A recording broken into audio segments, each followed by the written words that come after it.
Okay, just for a second, I want you to imagine a daily commute that just eats up your day. A journey so long, it basically decides where you can live and where you can work in one of the biggest cities on the planet. For millions of people in Mumbai, this wasn't some thought experiment. It was their everyday reality. For decades, this was the number that defined everything. 2 hours, sometimes way more.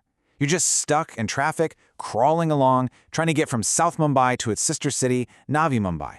It was this frustrating, soul-crushing bottleneck holding an entire region back. And then, this. Almost overnight, the reality completely flipped. 20 minutes. That's not a typo, that's a 90% drop in travel time. So the big question is, how on earth did they pull that off? Well, the answer is this absolute beast of engineering, the Atal Setu, or if you want to be official, the Mumbai Trans-Harbour Sea Link. And let me tell you, this is so much more than just a bridge. It's like they've fundamentally rewritten the rules of time and distance for a city of 20 million people. We're talking about a 22-kilometer-long bridge spanning the open ocean. It's the longest sea bridge in India and the 12th longest in the entire world. And its job? Well, it's simple, but it's totally revolutionary. Connect the island city of Mumbai to the mainland. It's a new lifeline for people and for business. But to really get how big of a deal this is, you have to know that it almost never happened.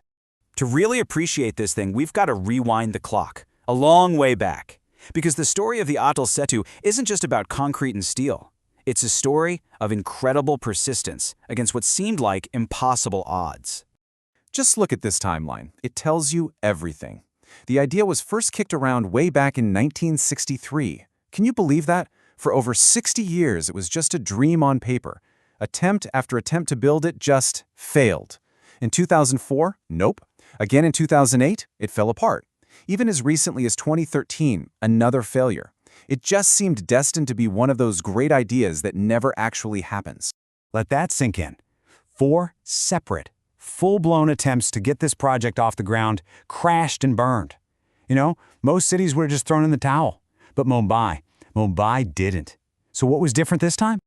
Well, after all those decades of failure, the project leaders finally cracked the code. They figured out that to make this happen, they had to solve the 2 massive problems that killed every single previous attempt: money and risk. So, let's follow the money trail. Back in 2005, the first serious estimate was around 4,000 crore rupees. I mean, that's a huge number, but it was seen as doable.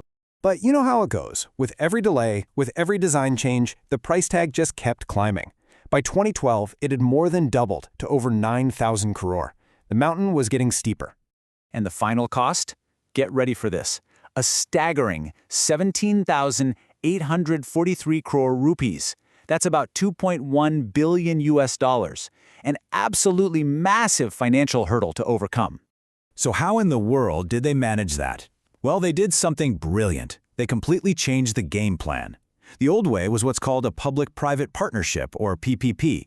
Basically, it meant asking private companies to pay for the bridge and take on all the risk, hoping they'd make the money back from tolls. But they got cold feet and backed out. So the genius move was switching to an EPC model. That stands for engineering, procurement, and construction. In plain English, the government took charge. It said, okay, we'll find the money, we'll take the risk, and then we'll hire the best experts to actually build it. But that just raises another question. Where did the government get that kind of cash? And the answer, the second key to cracking the code, was looking overseas for help. A massive 85% of the project's funding came from the Japan International Cooperation Agency, or JICA. They provided a huge long-term loan with a low interest rate. And that partnership, right there, was the final puzzle piece that turned the 60-year-old dream into a reality. Okay, so the money was sorted, the model was in place. The challenge was no longer about finance, it was about physics. It was time to actually build this monster. I mean, really think about that. How do you even start to build a megastructure this big? One that has to fight off monsoon storms, corrosive salt water, and carry the weight of 70,000 cars and trucks every single day. Well, you do it with a truly mind-boggling amount of stuff. The bridge has 17 times more steel than the Eiffel Tower. Let that sink in. And it's got 6 times the concrete of the massive Statue of Unity. These aren't just numbers to brag about. They show you the ambition here. This thing isn't built for tomorrow. It's designed to last for over 100 years. They also used some seriously cool tech. The secret weapon was something called an orthotropic steel deck, or OSD.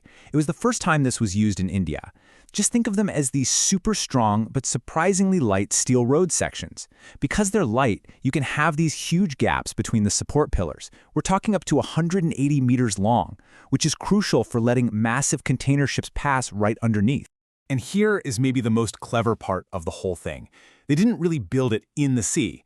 An incredible 97% of the bridge was actually built somewhere else, in workshops on dry land.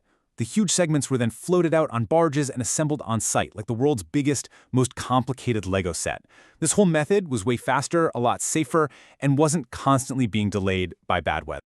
So, okay, the bridge itself is an absolute masterpiece. But its true genius, its real power, is how it plugs into the rest of the city. You see, it's not just an isolated piece of road, it's the brand new heart of a whole new circulatory system. Yeah, the bridge's power comes from its connections. It's tied into the city through 3 critical interchanges. On the Mumbai side, boom, it connects right into the Eastern Freeway, giving you a fast lane straight into the old city.